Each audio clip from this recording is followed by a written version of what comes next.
আরে শোনো না, আমাকে কিছু টাকা অনলাইনে ট্রান্সফার করে দাও। ট্রান্সফার করতে পারবো না। একটা কাজ করো, ভেতর থেকে ক্যাশ নিয়ে যাও। ক্যাশ কে নিয়ে যায়? তুমি আমাকে অনলাইনে পাঠিয়ে দাও, আমি অনলাইনে সবকিছু করে নেব। কারণ ওই ক্যাশ নিলে খুচরো টাকা নেওয়া দেওয়ার অনেক ঝামেলা থাকে, আমি পারবো না। দেখো, আমি তোমাকে অনলাইন ট্রানজাকশন করবো না, তুমি ক্যাশই নিয়ে যাও।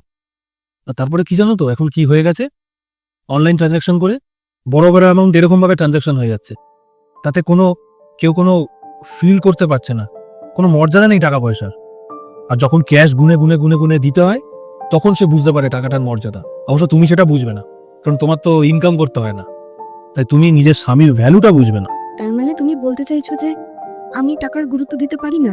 তুমি তো ইনকাম করো না, ইনকাম করলে তো সেটার গুরুত্ব বুঝবে। তুমি জানো আমি কোথায় যাচ্ছি? আমি সবজি কিনতে যাচ্ছি। এবার দেখো, আমার কাছে দুটো অপশন আছে।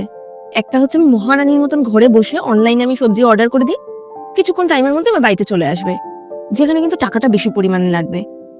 আর অপশন টু, যেখানে আমি টাকার মর্যাদা দিয়ে মার্কেটে যাব, দাম দর করে সবজি নেব, ভালো সবজিটা নিয়ে তারপরে আমি বাড়িতে আসব। এবার তুমি বলো, টাকার মূল্যটা কি সত্যি আমি দিতে পারি কি পারি না? একজন বুদ্ধিমান স্ত্রী তার স্বামীর পরিশ্রমের মূল্যটা দিতে জানে। কারণ কেন জানো? কারণ সে ছোট থেকে তার বাবার অক্লান্ত পরিশ্রম দেখে বড় হয়েছে।